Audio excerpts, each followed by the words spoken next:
rồi, thì ai đó đỡ lên rồi.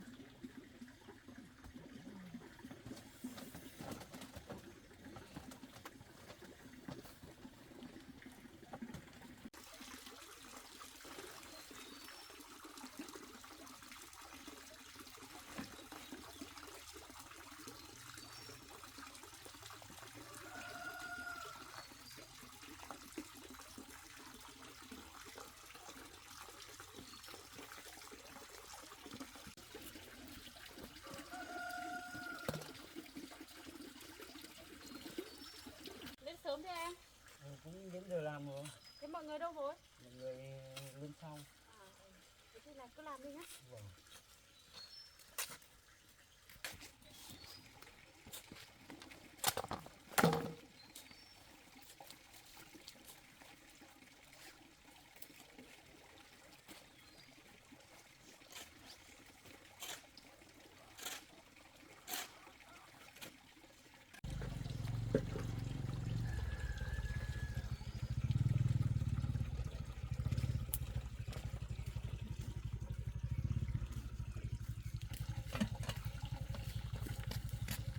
Hai giáo rồi, tôi mới chút con đấy rồi.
Chồng Cháu lên cầm sớm cho, đấy. cháu cầm cho.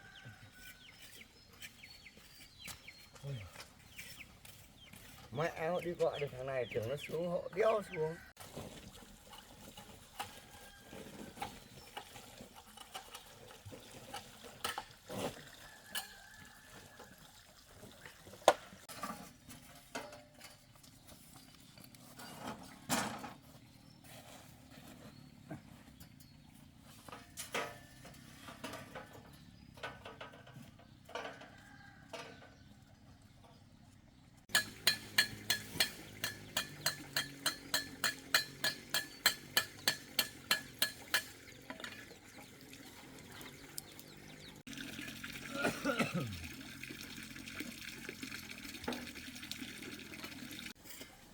Uống nước đấy nhanh nhé.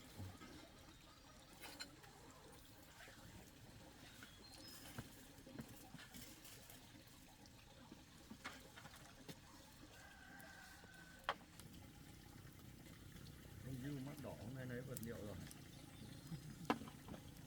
Nó đang đỏ dưới nhà chú Dình đây. Hả? Nó bây giờ nó đang đỏ dưới nhà chú Dình đây. Hả? Con riêu mắt đỏ này. Đỏ chưa được. Còn lâu tôi mới bị trường hợp này.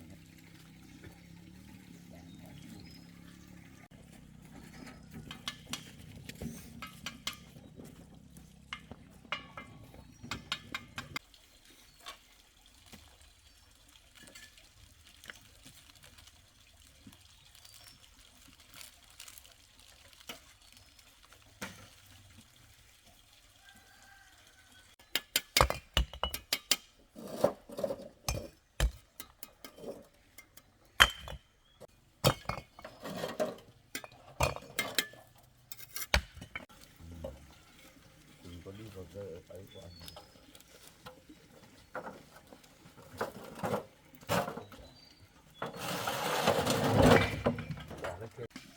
Cháu với chú với cả anh với cả Phong ăn sáng cháu nhá. Cháu ăn ạ. Chú ăn chưa? Ăn muộn đấy không? Vâng, cháu dậy muộn.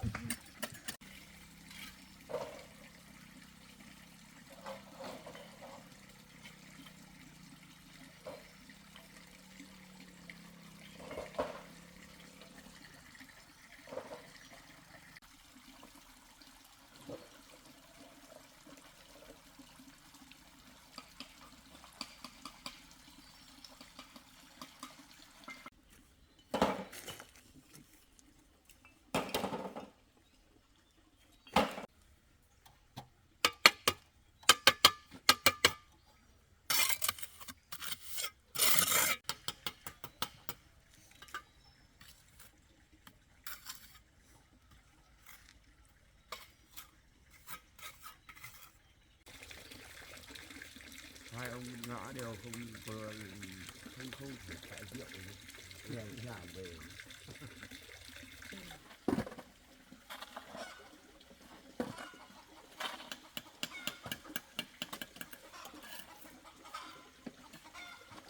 Còn nữa.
Ôi, cao quá. Cao quá tốt đẹp.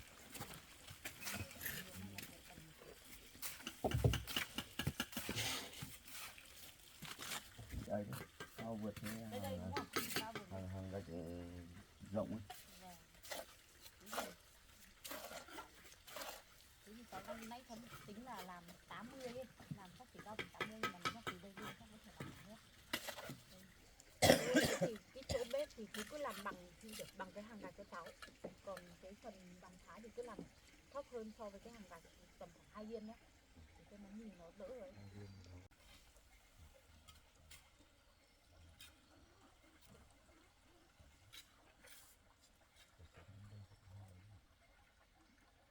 Làm cái gian này để làm ô thoáng này.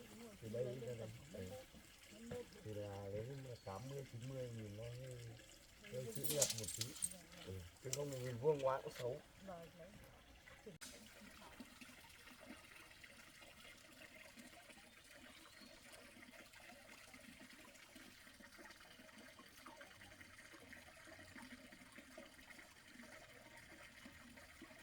Nếu mà làm cái ô thoáng 76 nó thành mét. Đây cái độ chiều này. Đây này, ví dụ nhé, bây giờ cái cháu này đặt như này nhé. Chiều này là 76 này. Mà cái khuôn là 4 chiều này. Nhưng mà nếu mà cháu làm tầm gỗ thì chắc chỉ ốp thẳng lên từ đây xuống chứ còn đây là ốp thoáng này mình nhân chứ đúng không? Ô thoáng thì mình để như Đấy thì chỗ này thì chính thì tính là 76, còn chỗ này nó tính thẳng 100 tròn đúng không? đây, hôm nay công tác chở gần cát nên là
được rồi.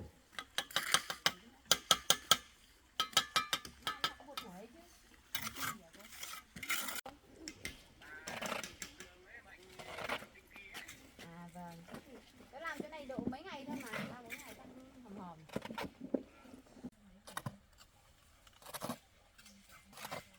Đi vãi đi ngon. Gì thế không?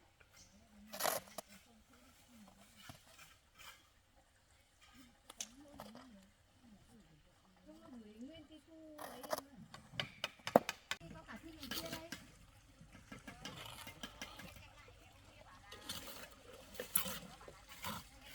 Trong này bọn em cũng không đủ tiền tài khoản để quán, bây giờ người ta không cho đổi đâu.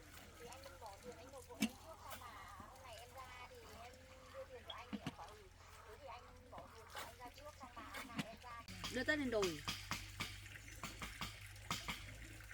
Không phải nó tự ở nhà được không? Hai bên không tự ở nhà được không? Để em thử cho nó cái bếp cái gì ra nữa.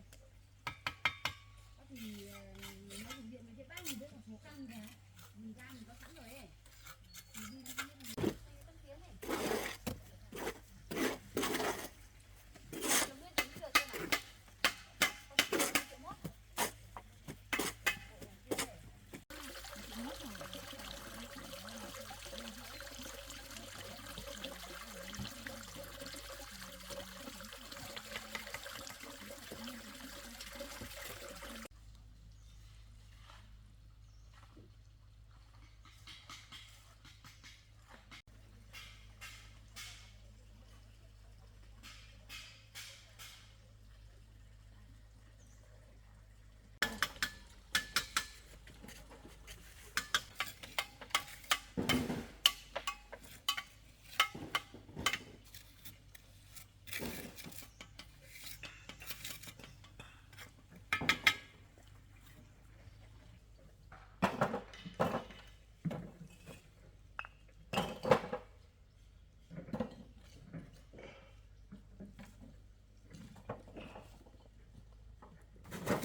Thế nếu mà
với tầm với nó xây tốt.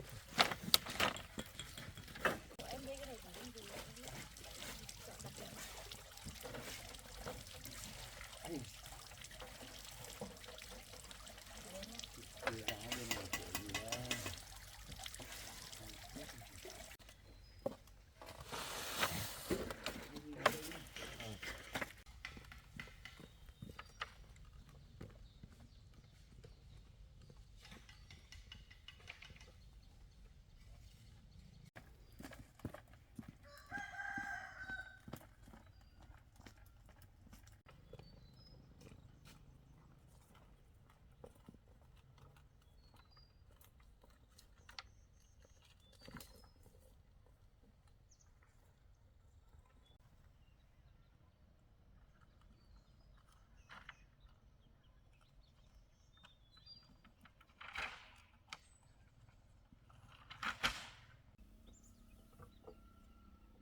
nhanh thế và một vài hôm đấy tức là cũng xong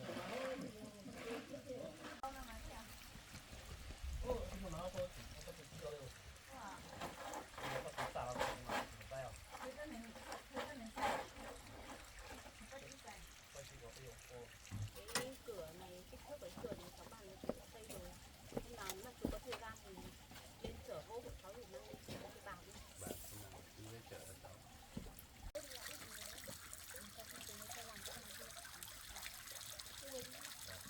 Thế mình đã chơi đó.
Đây luôn là chính là cái bếp, xong là nối từ đây đi mới là bàn cháy.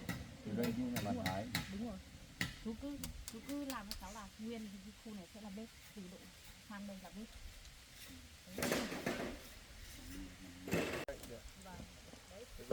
Không biết là cái tầm này để sâu bao nhiêu rồi. Cái này là phải xây trước rồi còn trứng lại đổ tiếp. Đấy. Chắc là tầm này đã được cái dần của nó rồi. Tầm này được tầm đây lên là bếp. Đấy. Tầm đây là Nói chung là tính là cái này thì ở tầm dưới.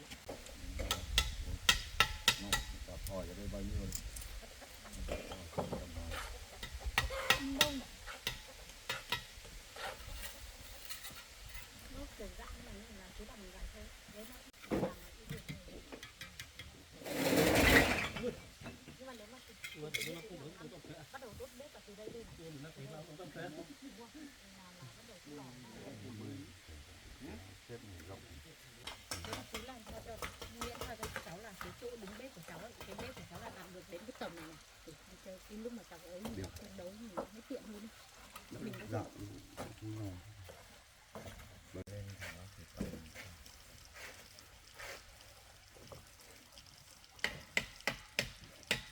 tầm này nó tầm 30 phân thôi. Sắp phải đứng lên. đây đúng không?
đầu người ta.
Làm kiểu đéo thước động cả thước rơi chứ.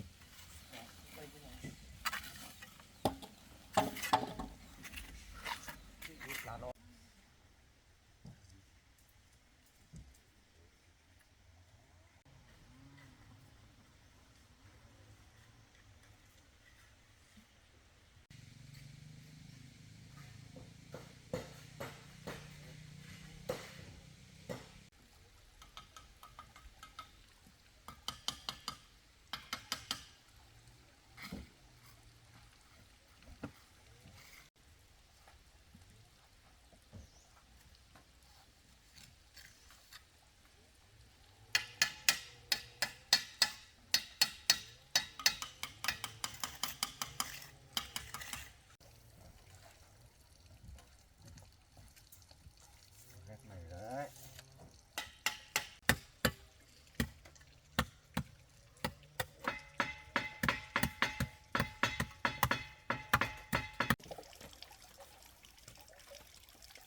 bữa đấy chuẩn bị hết chưa không? Lốt cái tôi thế này chắc là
Bố này cho con một tí đấy.